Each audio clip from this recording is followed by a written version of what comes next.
All right, so today we're going to talk about building wealth through the VA home loan, and basically this is just going to be kind of some high level stuff that will make you better as realtors. And generally, it doesn't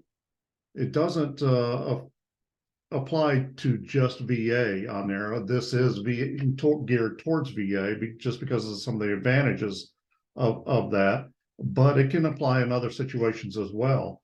So feel free to reach out if you have any questions on this. Ask, and we'll make sure we get those answered. I'm going to go ahead and share the screen.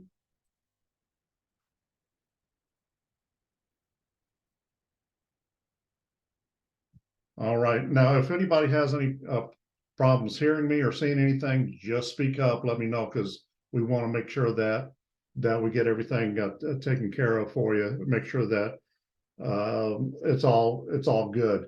But basically, like I said, we're going to talk about building wealth through the VA home loan. So it basically it all starts here.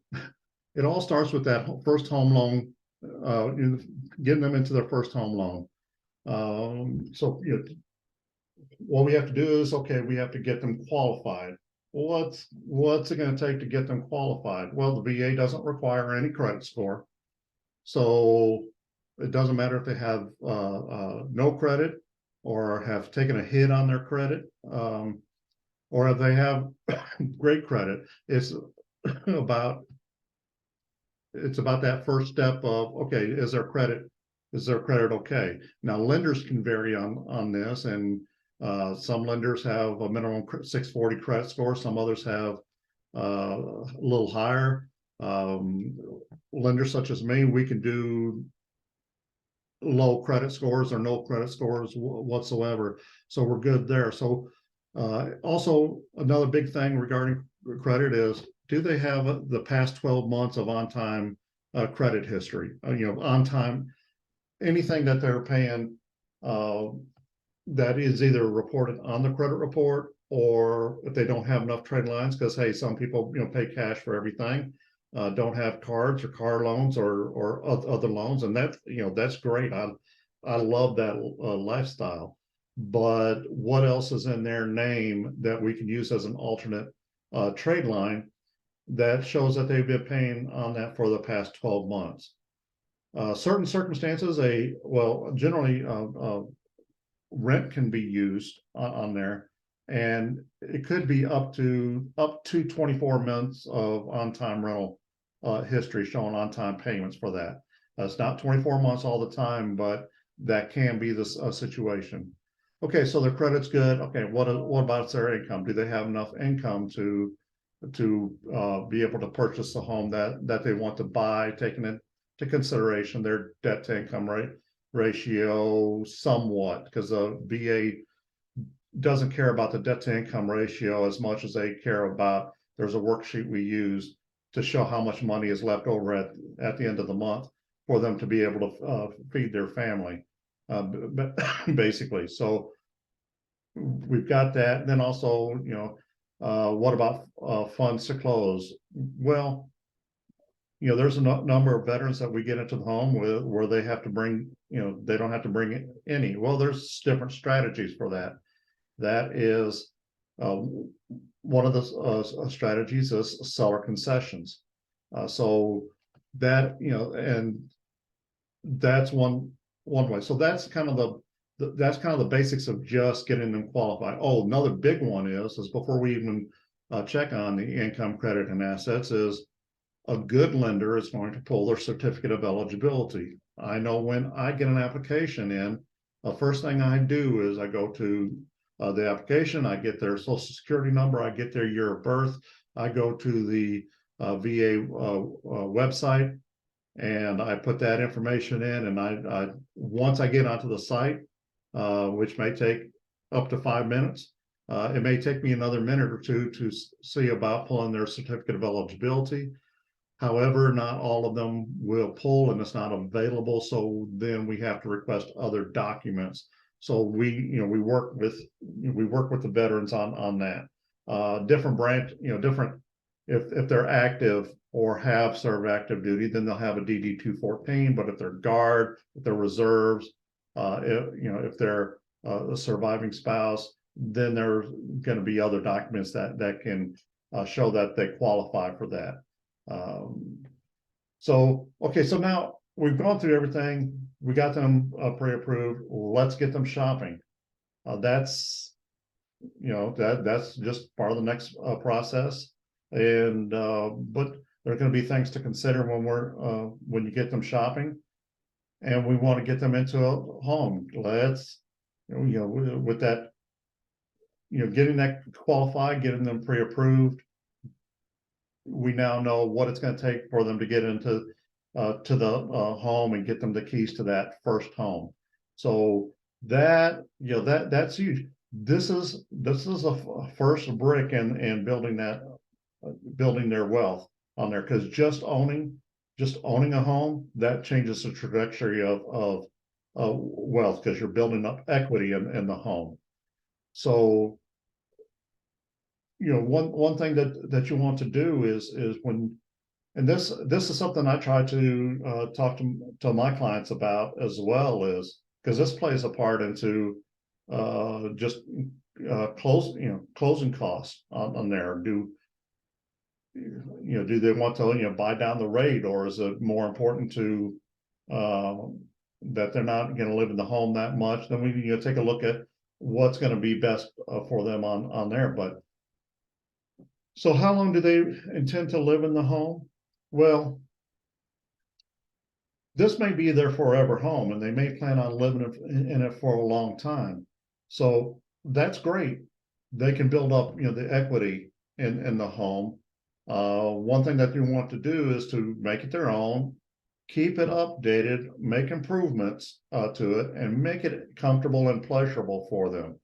Well, at least for the one who has the main say in the household, which is my household, is I let my wife, hey, anything that she wants to do to the home, great, because it's she's the one who makes it a home. I just kind of live there, and I have the pleasure to do so. So otherwise, I don't really care how it looks in there. We just but we keep it updated. But it's also important to maintain the home so that it will maintain its value, and it should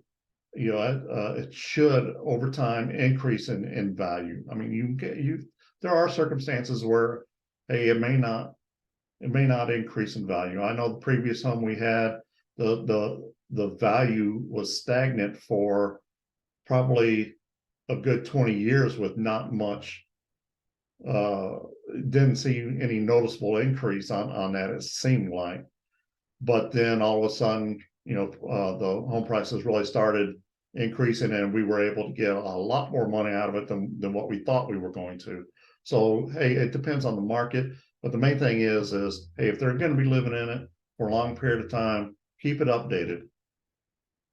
Another thing is another something else you want to talk to them about is, hey, do they already know if it'll be just a short time or just a few short years that they will own it? Since we're talking about a VA, hey, if they're active duty, then they're going to be moving at least one more time, and if they're career, then several more times.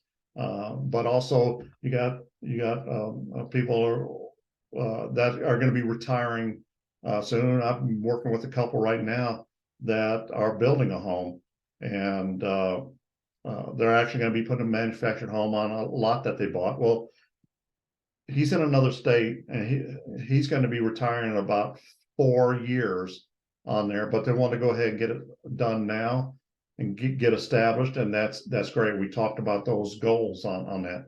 Their current home, we'll get into an option on this in a little bit, but there's a variety of reasons why they might already know, hey, it's just a short time. Hey, it may be a situation where it's a younger couple with kids in school, and they want to be in a particular school district. There's a lot of, and then Then after that, they're going to see about moving. So there's a variety of reasons why they might know that it's just a short period of time. But have they given any thought to it? This is why you want to ask those questions on there is, what are their plans with this? Even that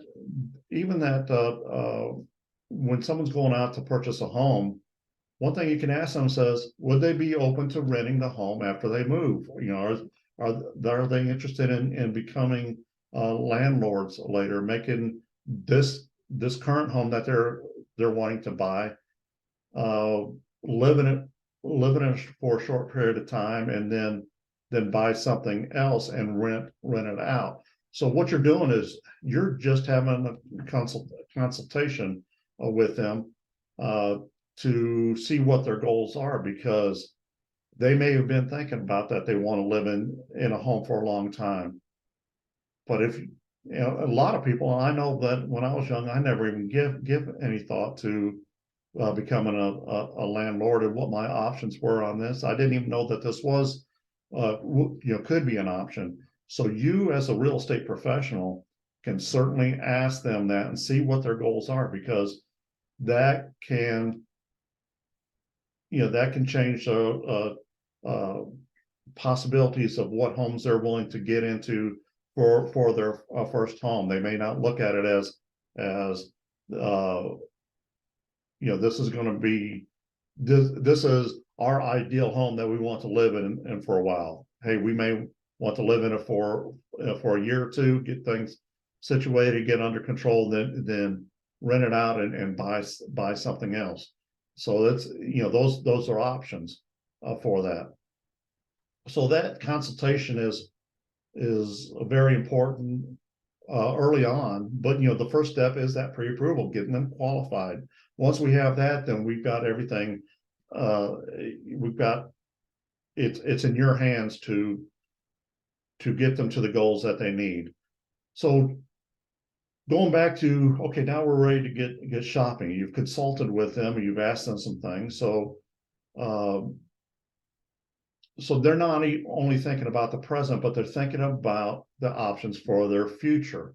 But they have to be the ones to decide. You can consult with them, you can ask them, you can get an idea on that.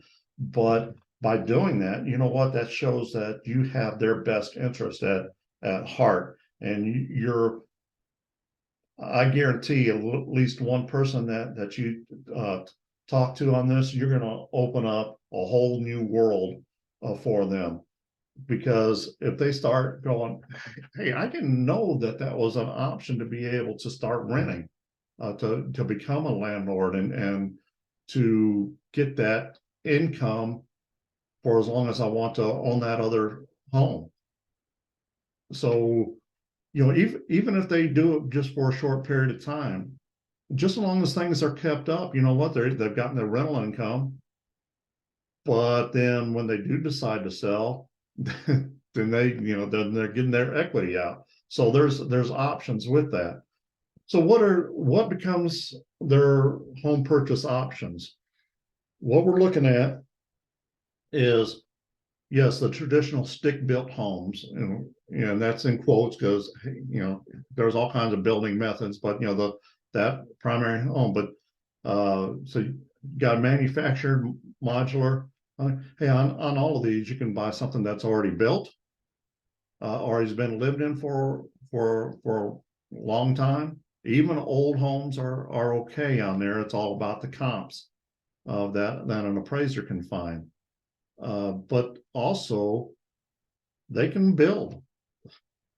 So that's that is an option on that. And manufactured homes, especially right now with low inventory and the pricing of homes, hey, you can get into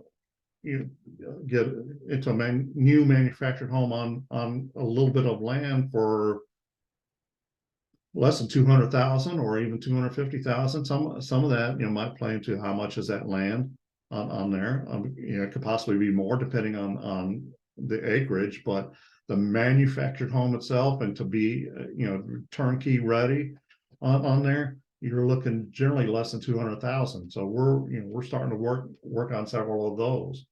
But could also purchase, excuse me, a condominium, a townhouse. Hey, if in your market, if your area, you've got these 2 to 4 unit properties, that veteran can purchase a 2 to 4 unit property, live in one unit, and then rent out the others. How nice is that? But you can also get homes with accessory dwelling units. That's basically just a lesser home on the same property on there, and it depends on just kind of how the appraiser classifies it as accessory dwelling unit or a multi-unit, like the 2 to 4 unit property. So those are definitely options on there. So even with just the one single family, the stick-built manufactured modular condominium, you buy that, you live into it for a while, then you move on. But now becomes more of the, hey, we're not just building equity, but we can start building wealth. We've lived in the home for the VA requires that it's not a hard and fast requirement, but the VA requires that they live in the home they intend to live in the home for 12 months on there. Let's put it that way. There's circumstances where it's not going to be 12 months. That's fine on there. Okay, but they're ready now to purchase their next home, but they want to rent out the first home.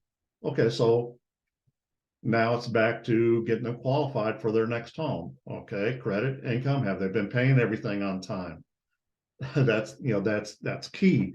Have they been paying everything on time for at least 12 months? So we do that. But now, okay, we generally will have that first home that departing residents will have a VA loan on it. They may even have another loan on it, but if they have a VA loan on it, then we as lenders take into account what are the county loan limits. Say that they've used up enough of their entitlement to buy a $250,000 loan. Let's make it now. So there's a reason why I'm doing this.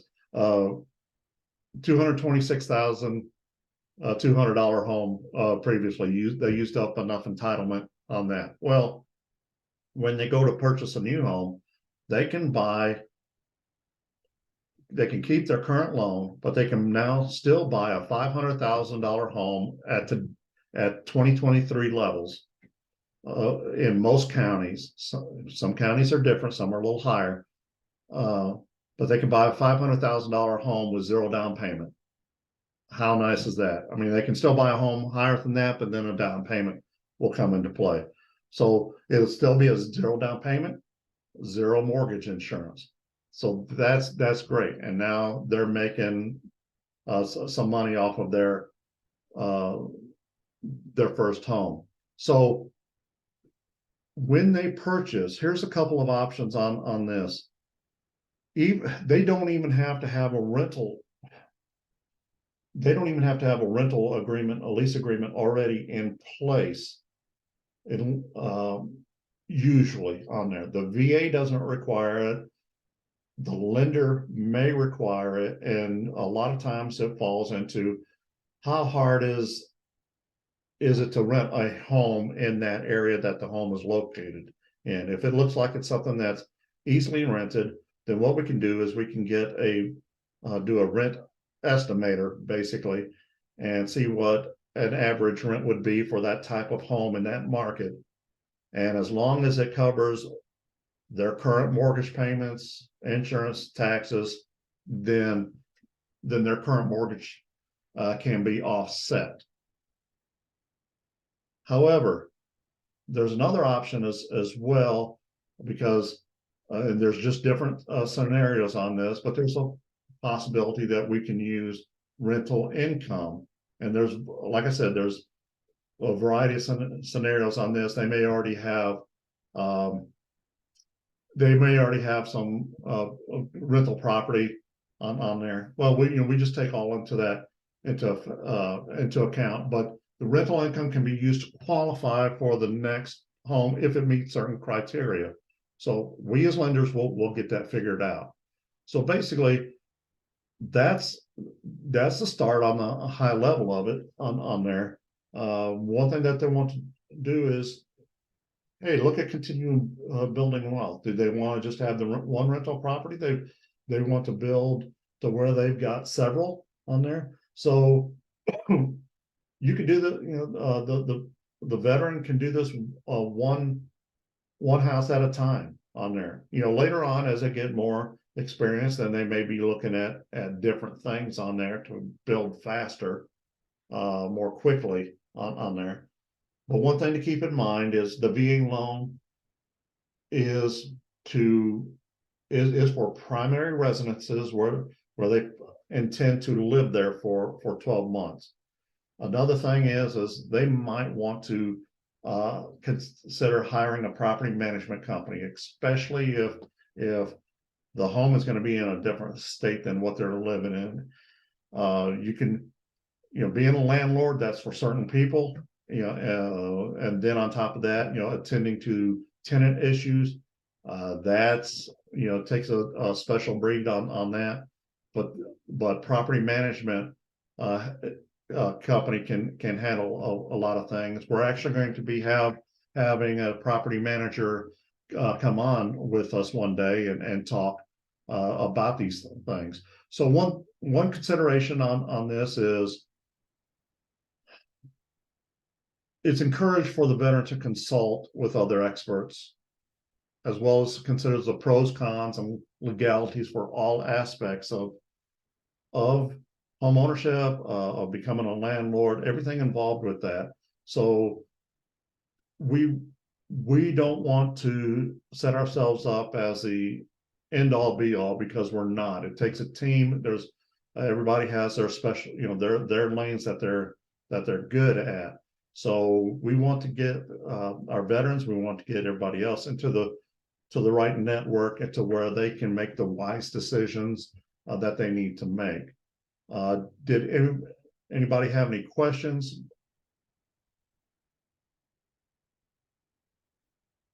All right. So one other thing, of course, keep me in mind for all of your home loan needs and your clients' home loan needs. Send my information. I'll be willing to do that. Let me know when you do on that, and if I need to reach out to a client, we'll do that. So that's my information. I appreciate everybody coming on. This is, like I said, this is recorded, so you can always refer back to it. I hope that you found it valuable. Subscribe to my YouTube channel for more information. I know you're not always going to be able to come to the lives. The intention was to have these lives on the first and third Wednesdays of each month, but I'm also getting interest from plenty of professionals on there to where we can have people on and we can